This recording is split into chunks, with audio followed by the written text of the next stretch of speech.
Assim diz a palavra do Senhor: não seja sábio aos seus próprios olhos, tema o Senhor e afaste-se do mal. Isto será como um remédio para o seu corpo e refrigério para os seus ossos. Honre o Senhor com os seus bens e com as primícias de toda a sua renda, e os seus celeiros ficarão completamente cheios, e os seus lagares transbordarão de vinho. Meu filho, não rejeite a disciplina do Senhor, nem se aborreça com a sua repreensão, porque o Senhor repreende a quem ama, assim como um pai repreende o filho, a quem quer bem. Senhor nosso Deus, nosso Pai, nos abençoa nesta noite. Nós possamos mais uma vez ouvir a Tua Palavra, entender e aplicar as Tuas verdades para as nossas vidas. É isso que nós pedimos e agradecemos em nome do Teu Filho amado Jesus. Amém. Irmãos, em Gênesis 3:6, nós lemos assim: vendo a mulher que a árvore era boa para se comer e agradável aos olhos, e árvore desejável para dar entendimento, tomou o seu fruto e comeu. Deus, no princípio de tudo, Ele nos dá uma ordem bem clara. Ele diz que nem o homem nem a mulher poderiam comer do fruto de uma árvore do jardim, só de uma. Do fruto de todas as outras árvores eles poderiam comer, menos uma. E é sempre assim, irmãos. O que Eva fez foi o que satisfez os seus olhos, o que satisfez a sua vontade. Reparem esse termo. Ela viu que a árvore, que o fruto era agradável aos olhos e desejável para obter o conhecimento que ela achava que teria. A cobiça, ela já estava presente nessa cena aqui. E o homem olhou para a mulher conversando com uma cobra, desobedecendo a ordem de Deus, e ele achou que não precisava intervir. Ele achou que era necessário não fazer nada a respeito. Ele foi lá e também participou do ato, ou seja, o fruto se tornou agradável aos seus olhos e desejável para ele também. E ao ler o versículo 7 de Provérbios, a gente vê que nós temos os mesmos termos aqui. Quando Salomão ele escreve: não seja sábio aos seus próprios olhos, tema o Senhor e afaste do mal. Não ache que as decisões dos seus olhos é melhor que a decisão de Deus. É isso que ele diz aqui. São os mesmos termos do Éden. E por que nós caímos em pecado? Porque muitas vezes nós damos lugar aos nossos olhos. E aí a gente satisfaz o nosso olhar pecando. Mais uma vez aqui, irmãos, é Salomão, como um pai, instruindo o seu filho. Salomão vai dizer assim: filho, pare de falar, escute o seu pai. Quem sabe mais, fala mais. É isso que o filho ele tem que entender. O filho falou muito, agora fique calado e escute o seu pai. Não seja sábio aos seus próprios olhos, tema o Senhor e afaste-se do mal. Se o temor do Senhor, ali naquela cena de Adão e Eva, estivessem presentes, eles não teriam pecado e eles teriam afastado o mal diante deles, que era a serpente naquele caso. Mas não houve temor, houve o seu modo de enxergar a situação, o modo de Satanás de enxergar a situação. Ser sábio, a sua própria conclusão, Salomão está dizendo, é o oposto da sabedoria. Toda vez que eu tiver uma fórmula nova, toda vez que eu tiver um novo método acima da palavra de Deus, eu estou negando o temor do Senhor. Versículo 8: isto será como um remédio para o seu corpo e um refrigério para os seus ossos. É interessante esse termo, porque na tradução literal, corpo aqui é traduzido por umbigo, e refrigério é traduzido por medula. Então é literalmente assim: isso será como remédio para o seu umbigo e uma medula para os seus ossos. É através do umbigo que nós temos o cordão umbilical. E é através dele que todos os nutrientes da alimentação que a mãe ingere é passada para o seu filho. E aí o filho ele vai crescendo ao longo dos meses de forma saudável. O que Salomão está dizendo é que essa sabedoria é um nutriente que é externo para nós. Olha, você não desenvolve isso de você, dentro de você. Essa sabedoria não vem de você. Essa sabedoria, ela passa pelo seu umbigo. É como se ele estivesse dizendo isso. E através da medula ali, fortalece os seus ossos.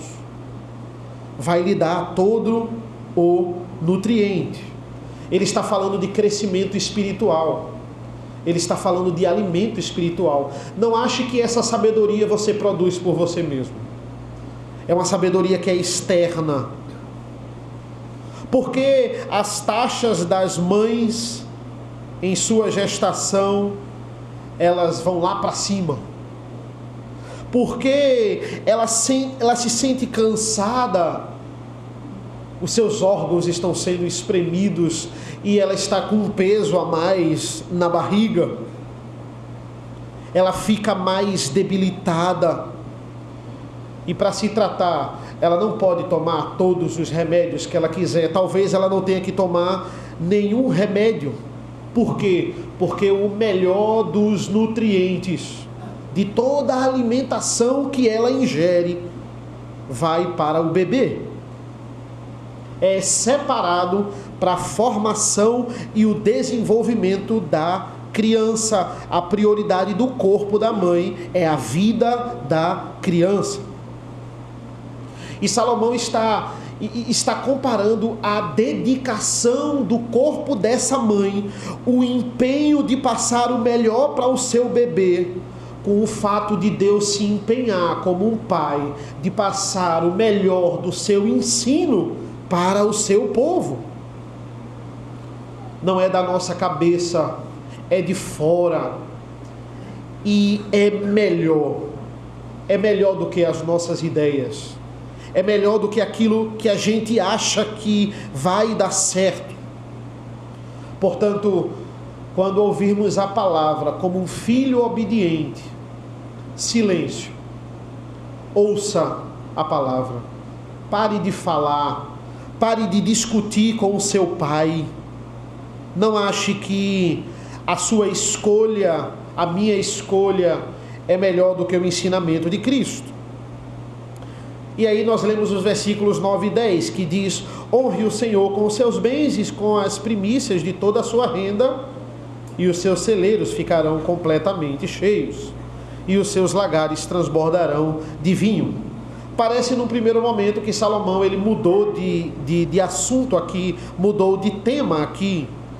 Ele estava falando sobre ensino, agora ele está falando sobre prosperidade material. Mas entendam a conexão aqui, irmãos. Existe uma conexão.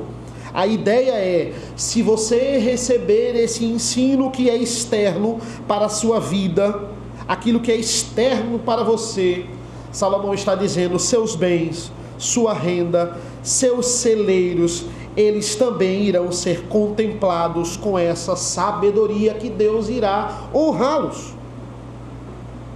Salomão, irmãos, de forma nenhuma está dizendo que nós seremos ricos, não necessariamente, mas Salomão está dizendo que quando executamos essa sabedoria de forma fiel, aquilo que é material, ou seja, o nosso sustento, é contemplado e é abençoado pelo Senhor. E entenda, irmãos, isso vai muito mais além de dízimo. Muitas pessoas usam essa passagem só para falar de dízimo. Isso vai muito mais além disso. Fala dos seus bens como um todo. Olha os termos que ele usa aqui. Versículo 9. Honre ao Senhor com os seus bens e com as primícias de toda a sua renda. Primícias aqui remete a Gênesis 4. Quando Abel foi lá e pegou as primícias do rebanho e dedicou ao Senhor. Remete ao povo de Israel. Remete à festa das primícias. A ideia de que o que vem primeiro, o meu melhor, deve ser separado para Deus. E claro, na proporção que Deus nos dá. Um eles dá mais, outro eles dá menos. Outros a pessoa tem que dar no limite dos seus compromissos mesmo. Deus tem um plano na vida de cada um de nós. Mas entenda que o que Deus nos dá, o que Deus nos fornece, seja de alimento espiritual ou de alimento material, é suficiente para nós. Será suficiente se aplicarmos essa sabedoria que vem do alto. Tem igrejas, irmãos, igrejas na Europa, que os irmãos eles são tão abastados financeiramente, que eles têm os dízimos, as ofertas e as primícias. Eles dão o primeiro da renda e ainda depois dão o dízimo e depois as ofertas. Agora, é claro, são igrejas bastante abastadas financeiramente. Isso não é uma obrigação bíblica, porque eles querem de fato dar mais. Honre a Deus, ele está dizendo, com o melhor da sua renda. Essa é a ideia aqui.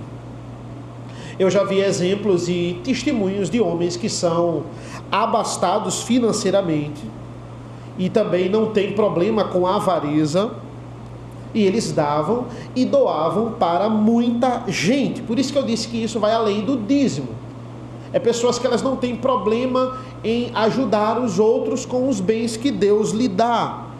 É o fato da pessoa ser desapegada aqui. E eu já vi relatos de pessoas que diziam assim, pastor, eu realmente não sei de onde vem tanto dinheiro. E tantas oportunidades de fazer mais dinheiro. Tem gente que Deus faz isso, de fato dá em abundância. E eu também conheço pessoas que vivem no limite. De fato ali é algo que faz falta, mas eles são fiéis, mas assim, é tudo na conta mesmo, na ponta do lápis. Mas entendam, é uma promessa. Quando usamos essa sabedoria espiritual de forma correta, Deus nos abençoa espiritualmente e materialmente. Porque, irmãos, entendam, Ele é o nosso mantenedor. Ele é aquele que supre as nossas necessidades. É muito mais do que você soltar dinheiro. A gente não está falando sobre soltar dinheiro. A gente está falando de pegar os seus bens e usar para a glória de Deus. É muito mais além. O simples fato de você abrir a sua casa, de você ser uma pessoa hospitaleiro para com os outros. Isso também é uma forma de usar os seus bens para a glória de Deus. E a consequência disso está no versículo 10. E os seus celeiros ficarão completamente cheios, e os seus lagares transbordarão de vinho. Lagares são os locais onde se pisa na uva e se extrai o vinho, e aquele suco da uva é conservado em depósitos de madeira. A Bíblia fala que esses lagares, os seus lagares transbordarão. Ou seja, filho, não siga a sua própria sabedoria. Receba de fora. O que de fora eu estou mandando você fazer. E em termos materiais e espirituais, não irá faltar nada para você. Eu vou suprir. Você pode pensar assim, poxa, que coisa boa. Eu pensava que a teologia da prosperidade era errada, não é? Obrigado, pastor. A teologia da prosperidade é correta, calma. Teologia da prosperidade fala sobre sucesso na vida, fala sobre você se ver livre dos seus problemas. Se você fizer alguma coisa, você não vai ter mais problemas nesse mundo. Você, por exemplo, se você for fiel a Deus na igreja, Deus não vai fazer você perder o seu emprego. Se você estiver firme com Deus, você não vai ter problemas com o seu filho, se você for fiel financeiramente na igreja. É isso que a teologia da prosperidade fala. Ele atribui você dar dinheiro à igreja e ter sucesso nesse mundo. E aqui, irmãos, nós poderíamos pregar a teologia da prosperidade se ele parasse no versículo 10 e acabasse aí.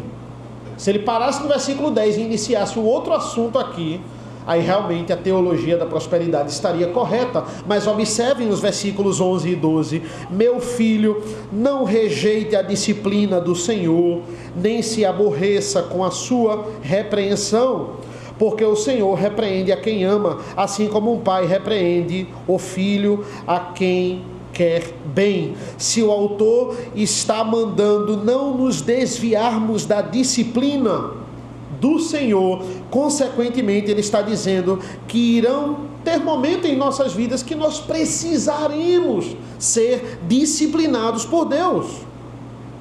Deus, ele está dizendo que vai ter momentos que ele vai ter que pesar a mão sobre você por causa do seu pecado. E nesse momento Salomão está dizendo: não rejeite a disciplina do Senhor. Se isso fosse teologia da prosperidade, irmãos, não haveria disciplina. Não há momentos nessa teologia em que Deus pesa a sua mão. De forma nenhuma. A teologia da prosperidade parte do pressuposto de que, se você fizer a coisa certa, Deus sempre vai lhe abençoar. Sempre vai lhe abençoar.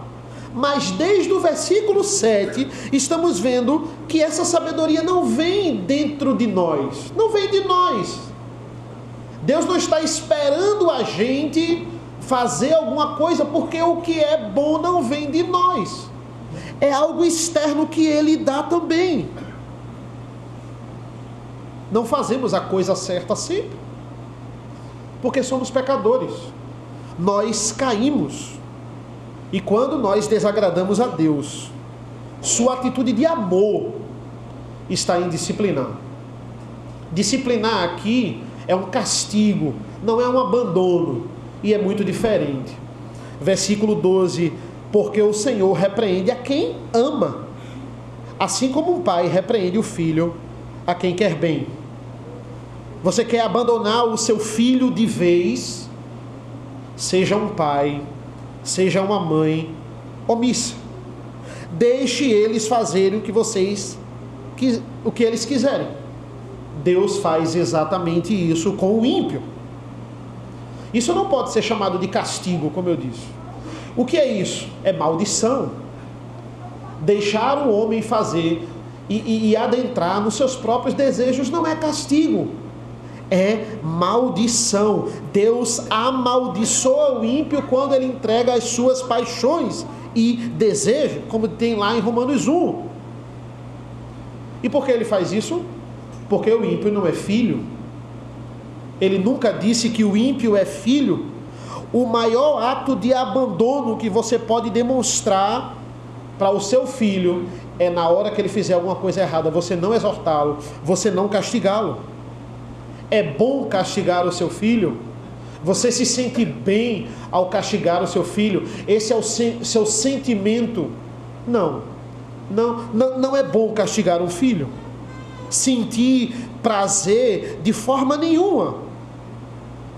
A disciplina muitas vezes é omitida porque ela nos incomoda de fato, mas se ela não for aplicada no tempo correto, nós podemos perder o nosso filho. Se ela não é aplicada no tempo correto, nós podemos perder a nossa ovelha, a ovelha da igreja. Você tem dúvidas que Deus lhe ama?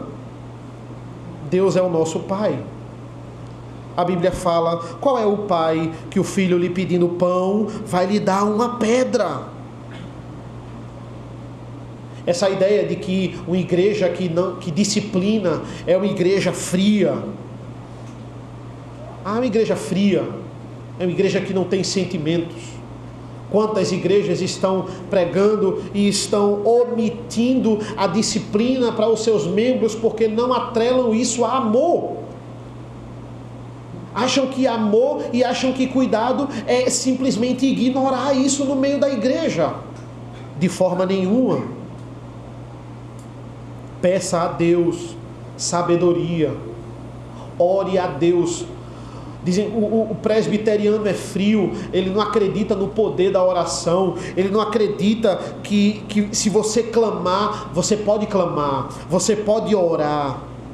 Jogue a sua ansiedade, jogue essa carga, jogue esse peso, essa angústia, essa incerteza aos pés daquele que pode sustentar tudo isso. Ele é poderoso para isso. O verdadeiro pai é aquele que supre tudo para o seu filho, que não recusa nada do seu filho, muito menos a disciplina. Mas entenda, quando esse filho, ele quiser mandar na casa, quando esse filho, ele achar que ele pode tomar as suas próprias decisões, um pai vai ter que se impor e dizer: olhe, agora entenda, quem manda aqui sou eu. Entenda, você não faz aqui o que você quer. Ele vai ter que aplicar a disciplina. Ele vai ter que usar a vara. Ele faz porque ama. Porque ele não está deixando, ele está impedindo o seu filho seguir o seu próprio coração. Se ele fizer isso, se ele deixar, é o fim desse filho. Se submeta ao Senhor. Se humilhe perante Deus. Humilhação, contrição. Senhor, eu não tenho capacidade. Tem coisas pontos nas nossas vidas que nós somos mais fortes mesmo. E nós temos uma, digamos, facilidade em cumprir, em obedecer. E a gente vai percebendo isso ao longo das nossas vidas. Mas tem coisa que de fato não. Que a gente vê o outro com tanta facilidade cumprindo aquilo ali. E você de fato tem dificuldade, seja algum controle, algum domínio próprio, orgulho. Você deve orar e clamar: Senhor, eu sou fraco nisso. Senhor, me dá capacidade, me livra desse problema, me traz paz. Eu quero viver em paz, sozinho eu não consigo. E Deus vai dizer: os seus celeiros ficarão completos e os seus lagares transbordarão. Porque o pai, ele quer o melhor para o seu filho. Você terá problemas, claro, porque todos nós temos problemas, mas esses problemas, irmãos, eles estarão sob controle. Porque você tem intimidade e você terá maturidade vinda de Deus para passar por eles. Somente, mas somente, se você se submeter a essa sabedoria que vem acima do sol. E por último, irmãos, temos esses versículos 13 a 20 aqui, que é mais uma vez ele falando sobre os benefícios de você obedecer a essa sabedoria que é externa a nós. Ele vai concluir que nós seremos bem-aventurados. Nós seremos de fato felizes. Olha o versículo 13. Feliz é quem acha a sabedoria. Feliz é aquele que alcança o entendimento. Entenda, esse achar, ele dá a ideia aqui de que você deve buscar essa sabedoria. É claro que você não alcança na sua força, mas a partir do momento que você tem a iluminação do Espírito Santo para entender as verdades, você deve cada vez mais estar buscando isso. Ele está dizendo: olha, não vai vir de você naturalmente. Não vai brotar de você naturalmente. Você precisa, é como se fosse perseguir essa sabedoria. Vá, corra atrás dela. Ninguém cresce com ela. E aí você será feliz. Mais uma vez, essas duas palavras, elas estão constantemente em Provérbios. Você vai alcançar o entendimento, né? Você vai achar, se você achar a sabedoria, você vai alcançar o entendimento. É sabedoria e conhecimento. Conhecimento é a teoria e sabedoria é a prática. Um não anda sem o outro, é uma dupla aqui. Um não vive sem o outro. Você só vai ser sábio se você conhecer o Senhor. Foi o que a gente viu na escola dominical, hoje pela manhã. Pedro lá na segunda carta dizendo, olha, você só vai expulsar os falsos mestres se você crescer no conhecimento do Senhor. Senão você não vai conseguir aplicar essa disciplina sobre eles. O conhecimento é fundamental para que a sabedoria aconteça. Versículos 14 e 15. Porque o lucro que a sabedoria dá é melhor do que o lucro da prata, e a sua renda é melhor do que o ouro mais fino. A sabedoria é mais preciosa do que as joias, e tudo que você possa desejar não se compara a ela. Hoje em dia, irmãos, quantos cursos, quantos coachings, quantas formas que as pessoas vendem pra gente fácil de ganhar dinheiro. Olha, você pode ganhar dinheiro fácil, é só você fazer esse curso aqui. Se você for pelo caminho que eu fui, se você usar o método que eu usei, você vai também ficar igual a mim. Você não vai trabalhar tanto, você vai ter muito dinheiro. A vontade de ganhar dinheiro da nossa época não era diferente da época de Salomão. Tanto é que ele vai comparar a sabedoria sendo mais preciosa que o tesouro, sendo mais preciosa que dinheiro. A ideia é essa aqui. A sabedoria é mais preciosa que as joias. E antes que... É assim, porque 90% da humanidade, ela vai atrás de dinheiro. O que ela quer mesmo é dinheiro. Ela quer lucro, é riqueza para você satisfazer o seu ego, riqueza para você satisfazer a luxúria, a sua imoralidade, ou vaidade, ou status perante a sociedade. 90% vai atrás disso. Mas Salomão é interessante que ele diz assim, se você faz parte dos 10% que não idolatra dinheiro, mas idolatra qualquer outra coisa, aí ele completa com o final do versículo 15. Quando ele diz assim, e tudo o que você possa desejar não se compara com ela. Pronto. Se você não gosta de dinheiro, tudo o que você possa desejar não se compara com ela. Porque você pode dizer, não pastor, eu não sou apegado a dinheiro. Eu sou uma pessoa desapegada a dinheiro. Mas se você é um idólatra, você é apegado a qualquer outra coisa. Aí Salomão, para tirar qualquer dúvida, qualquer coisa que você imaginar, está pensando agora, pronto. A sabedoria é muito mais valiosa do que isso. Essa é a ideia aqui. Qualquer coisa. Ele encerra a discussão no versículo 15. Versículo 16. Em sua mão direita ela oferece vida longa, e na sua mão esquerda ela tem riqueza e honra. Ele diz, na sua mão direita, vida. Por que essa vida longa é chamado de vida eterna? Ele está falando aqui da salvação. Ele está falando de fato estar com Deus. Porque que vida pode ser mais longa do que a vida eterna? Porque se vida longa for sinônimo de obediência, todo aquele que é fiel a Deus e obedece, ele tem que viver mais. E todo aquele que não obedece, ele automaticamente tem que viver menos. Então, se vida longa aqui que ele está falando se resume só a esta terra, e ele não está falando de vida eterna, quem vive mais é quem obedeceu mais. E quem morreu cedo é porque não obedeceu tanto. E sabemos que nem sempre é assim. Tem ímpio que vive bastante, e salvo que vai embora logo e nos deixa bem cedo. Essa vida longa é a vida eterna. E essas riquezas e honra é a atribuição dada a quem também herdará o céu. Ser crente se ser crente fosse sinônimo de ter lucros e riquezas nesta terra, esse evangelho seria muito pobre. Se ser crente é sinônimo de ter dinheiro aqui nessa vida, esse evangelho é muito limitado. É um evangelho que de fato tem pouco a nos oferecer, apenas conforto nessa vida. A teologia da prosperidade, ela só se preocupa com o aqui e o agora. Salomão fala de riquezas, mas ele agora está falando de riquezas celestiais.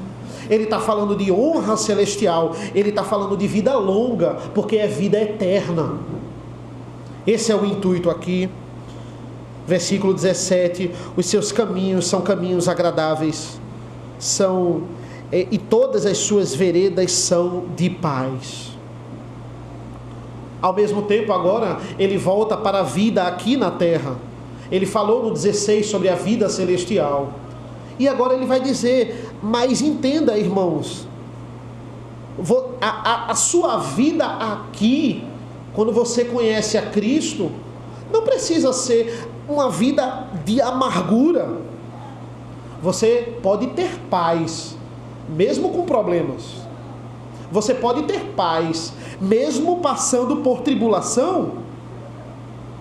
Você pode ser feliz, mesmo com a renda menor que fulano. Porque a vida não se resume a dinheiro, irmãos. Ele está dizendo: encontre alegria já nessa vida, nas coisas que Deus lhe proporciona aqui. Aqui já os nossos caminhos já podem ser agradáveis. Às vezes a gente fala com uma pessoa, seja com um irmão da igreja ou com uma pessoa que a gente conhece, e essa pessoa, irmãos, é só problema. Ela só tem problema, ela só tem dor, ela só tem angústia. Ela só tem isso para compartilhar. E entenda, compartilhe seus problemas, divida a carga. A igreja, ela também serve para isso. Mas só problema, Deus aqui não lhe abençoa em nada. Aqui é só angústia, é só dor, é só sofrimento. Não. É porque quando a gente só fala disso, nós só estamos valorizando isso. Você não está vendo as bênçãos, as grandes bênçãos que Deus já concede para você nessa terra. E tem também aquele que diz assim: pastor, está tudo bem na minha vida, só uma coisa me tira a paz, né? Tem gente que diz assim: pastor, está tudo bem na minha vida, mas só tem uma coisa que me tira a paz, é aquele emprego que eu tenho, ou é uma coisa que me tira a paz, é aquele filho específico que eu tenho. E entenda, meu irmão, se você se adentrar nessa sabedoria, nada pode tirar a sua paz. Nada tem poder maior comparado a essa sabedoria. Salomão está dizendo: para tirar a sua paz. Todas as suas veredas, todas, não é 99% das suas veredas, todas as suas veredas são de paz. Em Cristo, já nessa vida, mesmo com problemas, mesmo com provações, você pode encontrar paz em todas as áreas da sua vida. Salomão fala para a gente sobre isso.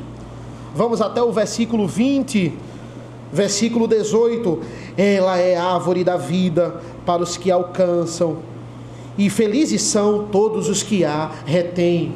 A árvore da vida, irmãos, estava lá no Éden e foi afastada do homem por causa do pecado, mas a boa nova é que essa árvore da vida estará no centro da Nova Jerusalém. Mas apenas aqueles que a alcançam, ou seja, aqueles em que Cristo alcançou, ela não será concedida a todos, ela não será concedida naturalmente. É só você buscar naturalmente. O que nos é concedido é a ira de Deus, o abandono de Deus por causa dos nossos pecados. Mas em Cristo nós alcançamos essa árvore da vida, e só assim nós seremos felizes. Então, para concluir, irmãos, versículos 19 e 20. O Senhor com sabedoria lançou os fundamentos da terra, com inteligência estabeleceu os céus. Pelo seu conhecimento os abismos se romperam e as nuvens destilam o orvalho. Ora, ele cita o Deus Criador aqui. O Deus que é poderoso para criar todas as coisas. Salomão está dizendo, essa sabedoria e esse conhecimento, a mesma que ele usou para criar todas as coisas, terra, céu, abismo, nuvens, universo, o cosmos, todo esse conhecimento que vem de Deus, essa magnitude, podem ser adquiridos. Esse é o tesouro da sabedoria. Ele quer compartilhar isso com a gente. Ele não quer guardar para si. Tolice. Por isso que ele cita tanto e chama tanto o ímpio de tolo. Tolo é traduzido em Provérbios por loucura. Loucura rejeitar isso. Loucura ter esse tesouro e dizer, eu não quero, eu prefiro a sabedoria do mundo. E digo mais, para concluirmos, irmãos, é loucura acharmos que já temos o suficiente. É loucura acharmos que essa sabedoria que eu adquiri até 33 anos, ela basta na minha vida, que isso aqui já está bom. Se tem qualquer ponto que eu falei aqui, nessa pregação, o que o reverendo Rodrigo falou, o que o reverendo Marcos falou, que você não cumpre, qualquer ponto, significa que você precisa ouvir mais dessa sabedoria. Significa que eu preciso ouvir, que nós precisamos viver essa sabedoria de fato. Dizer que a gente já sabe de tudo é muita hipocrisia. Dizer que temos paz em todas as áreas da nossa vida, não. Eu consigo administrar com maturidade todas as áreas da minha vida. Nada me abala, nada tira a minha paz. E isso é mentira. Tem muita coisa que ainda nos deixa ansiosos, sem dormir, nervosos. Tem muita coisa, irmãos, que precisamos melhorar. E Deus nos diz nessa noite, através da sua palavra, entregue isso para mim. Eu sou seu pai. Eu não vou deixar faltar nada para você. Eu vou suprir as suas necessidades. Execute essa sabedoria que eu lhe dou de bom grado, que é tesouro. Entregue essa angústia, entregue essa incerteza, entregue essa ansiedade. Deus, Ele é poderoso para segurar. E receba a minha sabedoria. Essa sabedoria mesma que eu criei o universo, essa sabedoria imensurável, Deus está dizendo, receba e tenha paz. Esse é o nosso Deus. Só assim, irmãos, seremos bem-aventurados. Oremos.